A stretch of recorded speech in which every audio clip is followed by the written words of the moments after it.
Бізде келесі нұсқа талдау 1139 деген ұлттық тестілеу орталығының математикалық сауаттылығын талдайтын боламыз. 2019 жылғы бітіруші түлектерге арналады. Сонымен бастайық. Бірінші есеп. 2-нің дәрежесі көрсетілген, 2-нің 2 дәрежесі көрсетілген және дәреженің дәрежесі көрсетілген. Осының мәнін табыңыз дейді. Енді 2-нің 3 дәрежесі қаншаға тең? Ол 8-ге тең. Мынау дұрыс көрінбейді екен. 8-ге тең мынау. 2-нің 3 дәрежесі 8-ге тең. Енді 2-нің 8 дәрежесі көрсетілген. 2-нің 8 дәрежесі ол 256-ға тең. Оңай, Келесі, төмендегі фигураның неше пайызы боялғанын табыңыз дейді. Енді санаймыз. Мысалы, жалпы мынау фигураның неше қанша бөліктен тұратынын анықтайық. 1, 2, 3, 4, 5, 6, 7, 8, 9, 10. Бұлай қарайда санаймыз 10. Несі өздерін санап аласыздар, 10. Енді мына боялған 10, мынаның ауданы сонда қаншаға тең? Жалпы 100-ге тең екен, Енді пайызын табу үшін 100 мысалынан санаймыз. Неше бөлшегін алып тұр? Сол сонша пайыз болады, Есепте оңай. Былайынан санаймыз. 13 штук бар, 10 мен 11, 12. Сонда 1 деген сөз 12 деген 12 клетканы алып тұр, Енді мынаны санаймыз. Мынау 10-ға тең, мынау да 10-ға тең. Мына екеуін қосамыз. 12, екеуін қосамыз. Мына екеуі 20 болады. 21, 22, 23, 24, 25, 26 болады. Мынау 26 клетка, мынау 12 клетка екеуін қосамыз. Қанша болады? 36 клетка болады. 38 клетка болады екен. Яғни жалпы 100 клетка бөлінсе, соның 38 клеткасы боялған, немесе 38 пайызы боялған деп есептейміз. Енді мынау 100 емес, мысалға ыңғайсызсан болуы мүмкін, бір 130 дей салайық, мысалға. 130-ның 38 боялған, осының неше пайызы боялған десем, сонда 130-да 100 пайыз деп аламыз да. 130-да 100 пайыз. 38-де x пайыз деп x-ін табатын боламыз. Енді бізде 100 болғаннан кейін оңайсан болады. Келесі. 2 тиында барлығы 44 жаңғақ бар. Олардың әрқайсысы өзінің 6 жаңғағын жегеннен соң үлкен тиында кіші тиыннан жаңғақ саны 3 есе көп болды. Кіші тиында бастапқыда неше жаңғақ болды? Екеуінде 2 түрлі жаңғақ бар, бірақ сандар білмейміз, әйтеуір қосындысын білеміз. Ол неше? 44, бірінші сөйлемде айтылғандай. Енді олардың әрқайсысы дейді 6 жаңғақтан жеген. 6 жаңғақтан жесе 6 жаңғақ азайып қалады. X-тан да алтын азайтамыз, Y-тан да алтын азайтамыз. Осыдан кейін біреуінен, яғни үлкені кішісінен 3 есе көп болды. Яғни кішісін біз Y деп есептейік. Осы кішісін не істейміз? 3-ке көбейткенде не болады? Үлкеніне теңеседі деп есептейміз. Ол осы жүйені шешеміз. 2 айнымалысы бар. 2 теңдеуден тұратын жүйе. Теңдеу дұрыс құрсақ болып оны шешу оңай. Мысалы, мына жерде X табайық, мына Y-ті мына жаққа минус өтсіп өтсек. X дегеніміз 44 минус Y-қа тең. Енді X дегеніміз 44 минус Y болса, мына X-тің орнына осыны қойсақ болады. Y-ні өрнектесек 44 минус Y. Енді жалғастырамыз. Минус 6 тең болады. Жақшаны ашамыз. 3Y минус 18. Енді бізде мысалы мына жерін Y тап, мысалы кішісі деп біз Y таптық, сондықтан бізде Y-ті өрнектеп отыру керек. Бізде әрқашан X-ті қалдырып Y-ті өрнектеп отыру керек. Сол кезде есеп оңай болады. Айтпесе 2 жұмыс болады. Давай ары қарай жалғастырайық. Енді мына бос мүшенің ең үлкені мына жақта тұр екен, сондықтан кішісін өткіземіз мына жаққа. Минус қылып. Минус еді плюс қылып өтсеміз, 3Y-қа қосылса 4Y болады. 44-тен 6-ны азайтамыз, қанша болады? Минус 44-тен 6-ны азайтамыз, 38 болады. Енді мына минус 18-ні жаққа плюс 18 болса, 38-ге қосылып 56 деген санды береді. Ол осы жерден Y-ті табамыз, 56-ны 4-ке бөлеміз, 14. Сонда кіші тиында 14 жаңғақ бар екен бастапқыда. Келесі. Бір қатарда Айгүлдің артында барлығы 36 адам тұр. Қатар десе, былай бір сызықты сызайық, қандай да бар. Айгүл бір шамамен осы жерлерде тұр деп есептейік. Артында, мысалы Айгүл артында 36 адам тұр дейміз. Мына соңына дейін 36 адам тұр. Яғни Айгүлді есептемегенде деп есептейік. Раушан Айгүлдің артында 23 адамнан кейін тұр дейді. Айгүлдің артында 23 адамнан кейін. Яғни Айгүлден кейін 23 адам санайтын болсақ, не болады? Раушан тұрады. Оны есептейміз. Ол 23. Енді Егер Раушанның алдында 51 адам болса, яғни Раушанның алдында 51 адам болса, мына жақта, онда қатардағы адам санын табыңыз дейді. Енді 51-ге 36-ны қосамыз, сөзі мынау шығады жалпы, бірақ мына жер 2 еселеніп кетеді. 2 рет есептелініп кетеді. Осы 2 рет есептелінген санын білеміз, ол 23. Азайтамыз. 51-ге 36-ны қосамыз, 87, 23-ті азайтамыз, 64. Келесі. 1, 2, 3 және осылай 50-ге дейін баратын жиын ішінен бір сан алынды дейді. Алынған санның 3-ке де 5-ке де қалдықсыз бөліну ықтималдығын табыңыз дейді. Енді 1, 2 бөлінбейді, 3, 3-ке бөлінгенмен 5-ке бөлінбейді. 5, 5-ке бөлінгенмен 3-ке бөлінбейді. Дәл осылай 5 пен 3-ке ең кіші ортақ өселік 15 болады, иә. Енді одан кейін сан 16. Екеуіне де бөлінбейді. 17 дәл осылай есептейміз. 25-ке бөлінгенмен 3-ке бөлінбейді. Дәл осылай санай беретін болсақ 30. Бізде екеуіне де бөлінеді. Одан кейінгі сан 45. Енді осылай қарай кете береді 150-ге дейін. Енді мына үшеуіне қарасақ бір заңдылық орындалып тұр. Арифметикалық прогрессия бәріне не болып жатыр? 15 қосылып жатыр. Енді арифметикалық прогрессия салып неше мүшесі бар екенін тауып алуға болады. Болмаса біз жаза салайық, формулаға салмайық, тез. 45-ке 15-ті қосамыз 60, 60-қа 15-ті қосамыз 75. Өйткені біз жазып жатқан сандардың бәрін екеуіне де бөлінеді. 75-ке 15-ті қосамыз 90, 90-ға 15-ті қосамыз 105, 105-ке 15-ті қосамыз 120, 120-ға 15-ті қосамыз 135, 135-ке 15-ті қосамыз 150. Осы сандар тауып шықтық. Неше сан бар екен? Әрине 10 сан бар екен. Так, менде 9 сан деп қалдым, 10 сан бар екен. Ал енді бізде 150 емес, мысалы бір 900 болмаса 1000 болса, бұлай жазсақ уақыт кетіп қалады. Оны арифметикалық прогрессияның формуласын саламыз. AN тең A1 плюс N-1 көбейтілген D. Енді біздің жағдайымызда D 15-ке тең, AN, мысалы 900 десе, мына жерге 900 қоямыз, A1 ең кіші саны ол 15. 15-ті қоямыз. Сөйтіп, мына жақша көбейтіп, бір айналысқа теңдеуді шешіп, N неше N, яғни қанша мүшесі бар екен тауып аламыз. Енді бізде 150 болғаннан кейін осылай жазып санай салдық 10. Енді ықтималдық формуласын, яғни бізге керекті жағдайлар санын есептеу үшін Pn тең болады m бөлінген n. N бізде барлық сандар, яғни мүмкін еді, мүмкін емес еді. Барлығы бізде қанша? 150 сан бар. Енді бізге керек саны, олардың ішінен керегі бізге 10 сан екен. Енді осыны есептейміз. Мына екеуі қысқарады. 1 бөлінген 15. Ықтималдығы 1 бөлінген 15. Мұны қалай түсінуге болады? Мысалы 150 сан тұрса, соның әрбір 15 сан сайын біреуі, немесе 15-тен 1 бөлігі, немесе 150-дің 15-тен 1 бөлігі мына екеуіне қалдықсыз бөлінеді. Немесе әрбір 15-ші сан мына екеуіне қалдықсыз бөлінеді деген сөз. Бөліну ықтималдығы. Келесі. 6-шы есеп, кестеде берілген сандар бойынша бір топтағы оқушылардың бойларының ұзындықтарының өзгеріс ауқымын табыңыз дейді. Өзгеріс ауқымы біз физикада білеміз, дельта. Мысалы, соңғыдан бастапқыны азайтамыз, немесе үлкеннен кішісін азайтамыз, дельтаны осылай табатын едік. Математикада да келіп жүр. Яғни ең үлкеннен ең кішісін азайтамыз, дельта. Сол кезде қанша арасында қанша айырмашылық бар екенін табамыз. Мына сандардың ішінен ең үлкені қайсысы? Бізде қарайтын болсақ 178, ең үлкен ұланның бойы екен. Енді адам маңызды емес, бізде бірден қарайық. 178 ең үлкен сан, ең кіші сан 164. 178-ден азайтамыз 164-ті. Қанша шығады? 14 шығады. Қателеспесем. 14 шығады екен. Сонда 14 өзгеріс ауқымы. Келесі. 5 санының емес, 5 сан берілген қандай да бір арифметикалық ортасы 40-қа тең, дұрысты жерінде табыңыз дейді. Қарайық енді.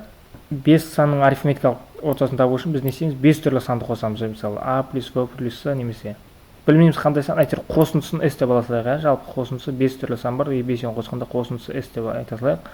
Осыны арифметикалық ортасын табу үшін қанша санды қостық? 5 санды қостық, соның санына бөлеміз, және арифметикалық ортасы шығады, бізде беріп қойған екен оны 40 деп. Енді осы жерде 5 санның қосындысын тауып алуға болады ғой, 5-ті 40-қа көбейтеміз 200. Әйтеуір 5 санның қосып шықсақ 200 шығады екен. Енді дәл соған қараймыз. 5 санның қосындысы 200-ден 2 есе аз, кем дейді, ал бізде не жауабымыз?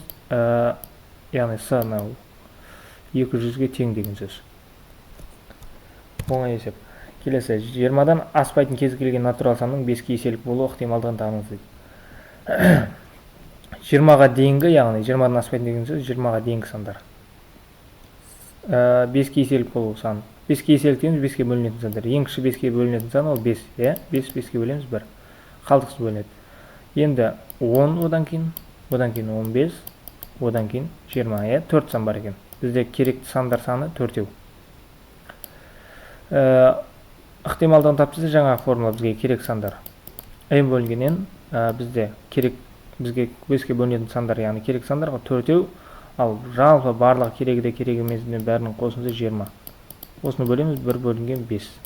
1 бөлінген 5 немесе 0,2. 0,2 5-ке еселік болу ықтималдығы 0,2, яғни 0,2 оның 5-ке еселік болу ықтималдығы. Ал еселік болмау ықтималдығы десек, 1-ден 0,2-ні азайтамыз, 0,8 дегенді белгілейміз. Енді бізде еселік болу дегеннен кейін 0,2 белгілейміз. Бізде физмат топтамасында осы комбинаторикаға жеке видео сабақ арнағанбыз.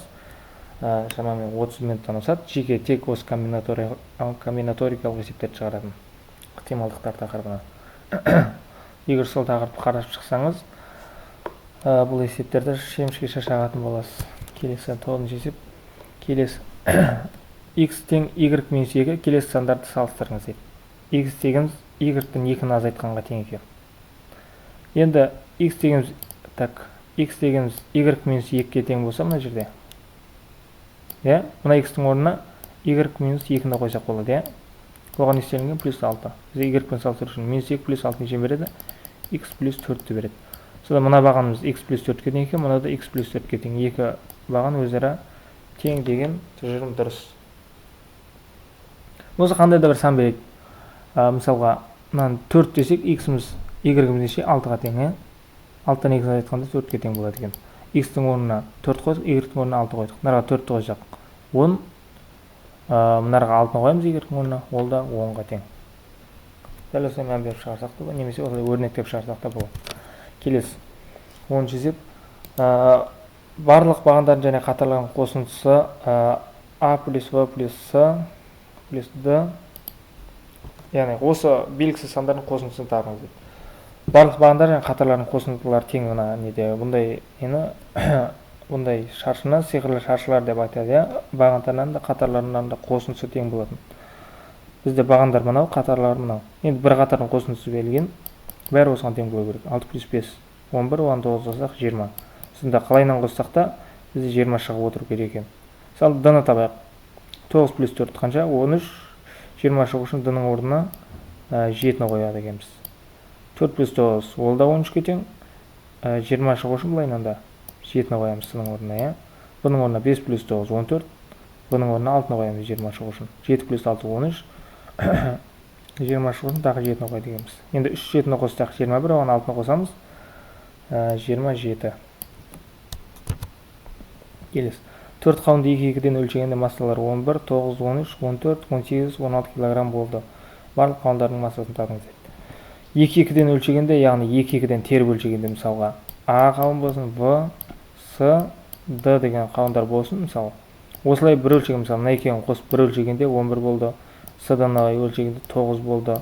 Одан кейін A-сын есептегенде 13, A-дан есептегенде 14, V-сын есептегенде 18 деген сияқты осылай теру әдісі. Немесе мысалы бізде 4 қауын емес, мысалы 10 қауын берсе, дәл бұлай ауызбен айтушы қиын болады. Сондықтан оның теру әдісіне саламыз.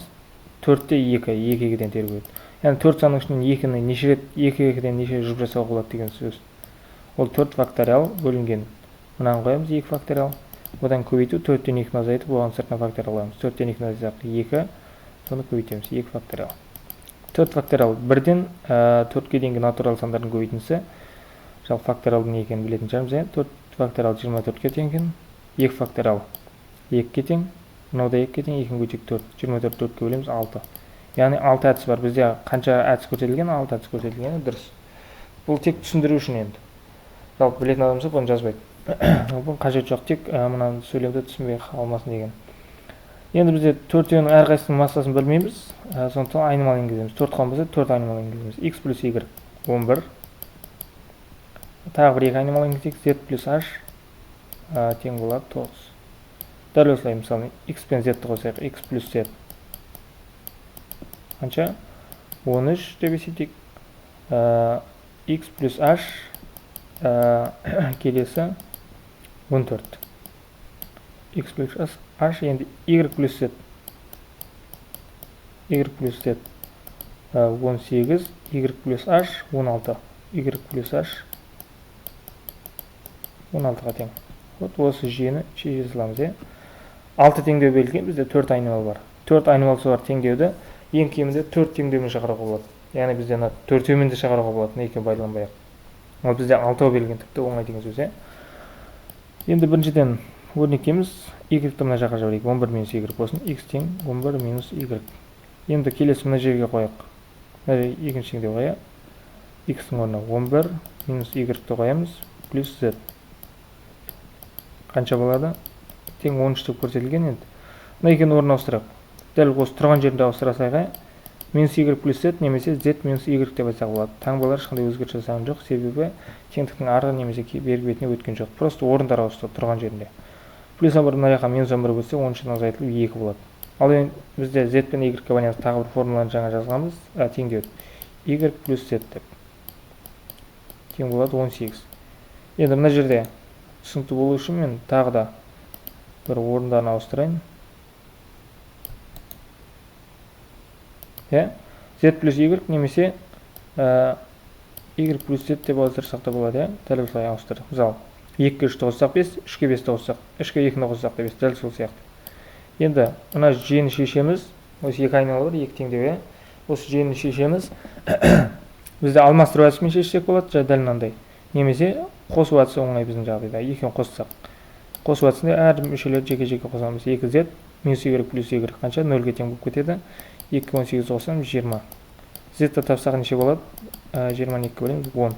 Яғни z қауынның, яғни үшінші тұрған қауынның массасы 10 кг екен. Енді y-ті қояйық, мысалы, мына жерге 10-ды қойсақ, 10-нан қандай санды айтсақ 2 болады, y-іміз 8 болады. Дәл осылай x-ті табамыз. Дәл осылай x-ті табамыз, ол 3-ге тең, мына жерде любой теңдеу қойып тауып алсаңыз, одан кейін h-ті табамыз, ол 6-ға тең. Енді бізде осы 6-ға тең. Осын 4 қауынды қосамыз, 10 плюс 8, 18, 3-ті қосамыз, 21, 6-ны қосамыз, 27 деген жауап дұрыс бізде. Келесі. 12-ші есеп. Төменде берілген сандардың ішінен сұрақ белгісінің орнына сәйкес келетін санды табыңыз дейді. Мына жерді тап дейді. Мына оңай, мысалы, 3 плюс 8, 11, цифрларын қосып жатырық жеке-жеке. 6 плюс 5, 11, 4 плюс 5, 9, 2 плюс 7, 9, 8 плюс 4, 11, 8 плюс 4, 12, 9 плюс 3, 12, 4 плюс 3, 7, яғни цифрларын қосындысы бізде 7 болу керек. 8 плюс 4, 12, 5 плюс 1, 6, 6 плюс 1, 7. Дұрыс, 6 плюс 7, 13, 3 плюс 5, 8 келмейді. Сол нұсқасы дұрыс. Келесі, 13-ші есеп.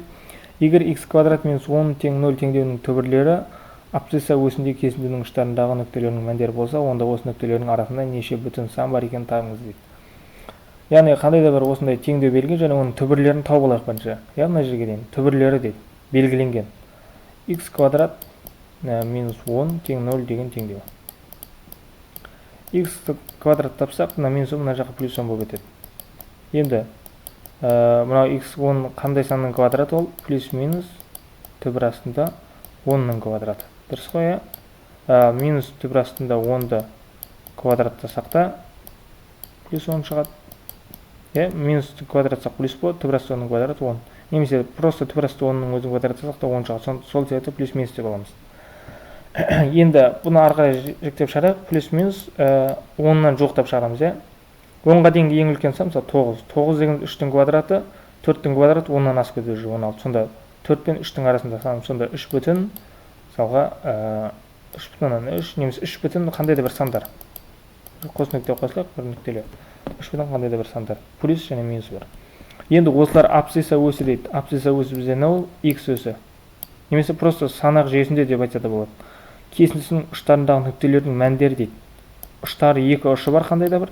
Соның мәндері бізде сол жақта әрқашан минус сан немесе кіші сандар тұрады. Бізде кіші сан 2 плюс минустың ішінде кішісі минус 3 бүтін бір нәрсе деген сан мысалы. Қандай да бір 2, 3, 1 болуы мүмкін. Енді калькулятор шығарып сал бір қандай цифрлар тұрғанын айтуға болады. Мына жақта плюс өтірі дәл солай. Осы ұштарындағы нүктелер соның мәндері дейді. яғни мынау x өсі абсцисада 2 мән ұштарына беріліп, осы нүктелердің арасында неше бүтін сан бар дейді. Мысалы, 3 бүтін, минус 3 бүтін ол өтір, яғни бүтін болғаннан кейін мына жерде бүтін сан болмайды. 3 бүтін 2 болса, ол бүтін емес мысалға. Минус 3-тің алдында не бар? Минус 3 деген сан бар. Иә? Бұл жерде асып кетеді 3-тен. Одан кейін минус 2, минус 1, 0. 0-дің дәл мына жағында дәл сондай 1, 2, 3 деген сан бар. 3 плюс 3 6 сан бар екен, мынамен 7 сан болады. Да барлығы 7 сан болады екен. 7 бүтін шешімі бар. Келесі. Қыс мезгілінде отын дайындау үшін ұзындығы 2 метрге тең 15 бөрене алынды.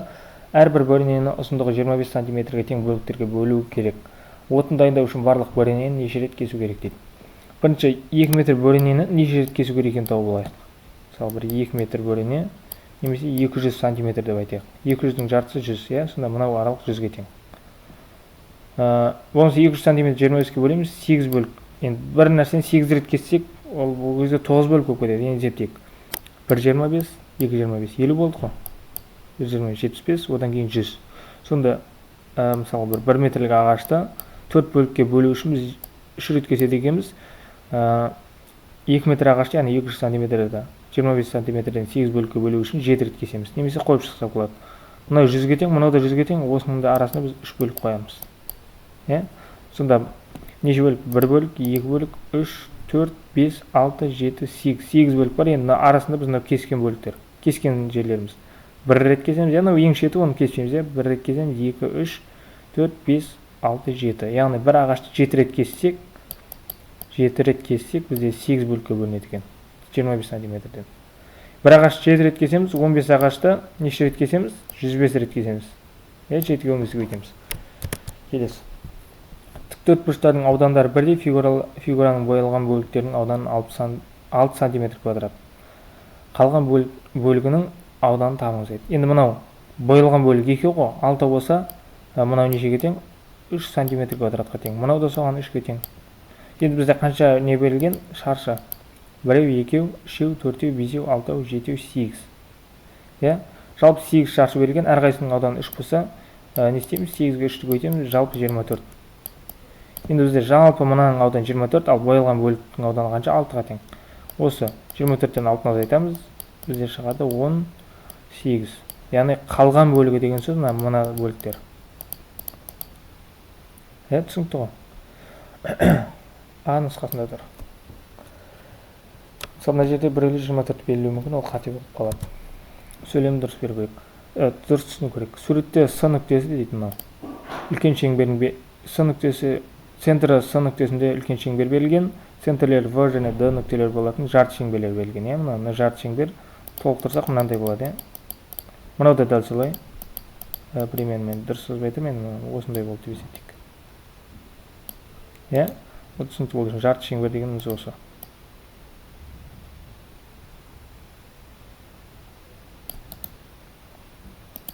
Келесі В-дан жарты шеңберлер берілген, С-да мынау 7-ге тең болса, онда боялған бөлік табыңыз дейді. Мына бөлікті табуымыз керек. Енді дәл мынау 7-ге тең болса, бұнда фигураның біз несін табамыз, аудан себебі ол қиын. Оның формуласын да білмейміз, оның формуласы да жоқ шығар.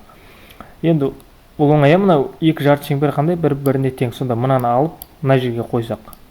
Мына жерде жоқ болып қалады, ол келеді, мынаның орнына ровно келіп түседі. Сонда мына жер боялған болып қалады. Түсінікті ғой, сонда мынаны алып тастаймыз. Міне, дәл мына дәу жарты шеңбер толық болды уже. Мынау 7-ге тең болса, бізде ар ағашқа 7 деп көрсетілген ғой. Енді жалпы мынаның ар ағашы қанша? 7-ге 7 болсамыз 14. Сонда үлкен радиус 14-ге тең екен, 14. Енді радиус берілген кезде толық шеңбердің ауданын таба аламыз.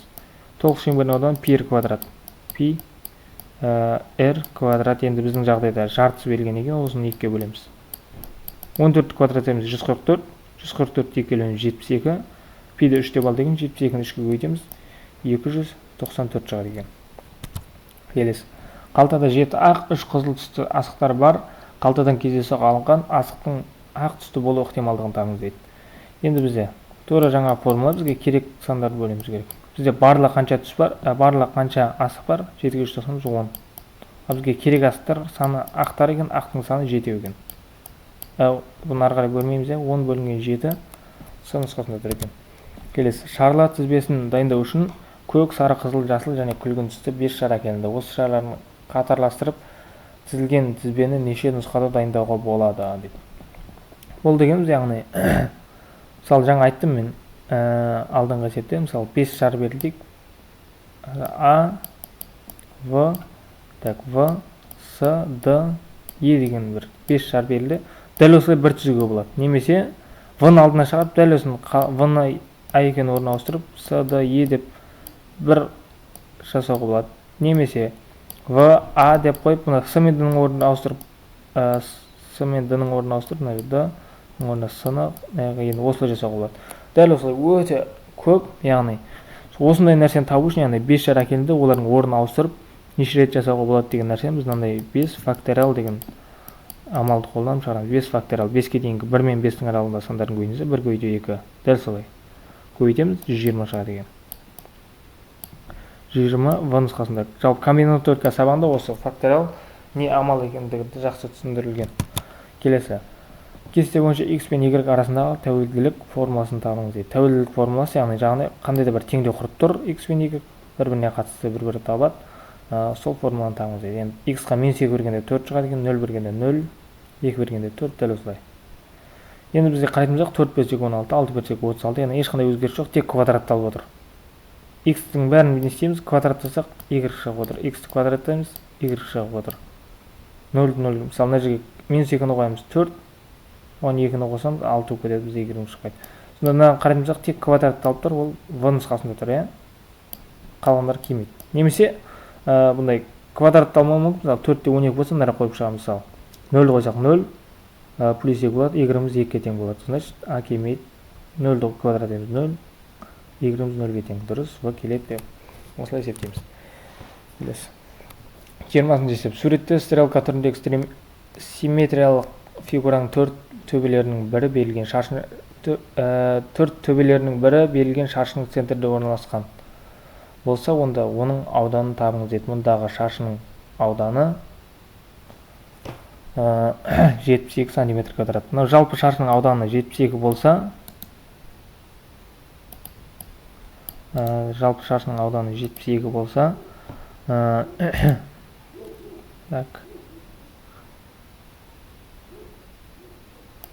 жалпы шаршының ауданы 72 болса, бір қабырғасын қайтып табамыз. Жалпы шаршының ауданы табу үшін екі қабырғасын көбейтеміз. Немесе бір қабырғасын аламыз да квадраттай саламыз.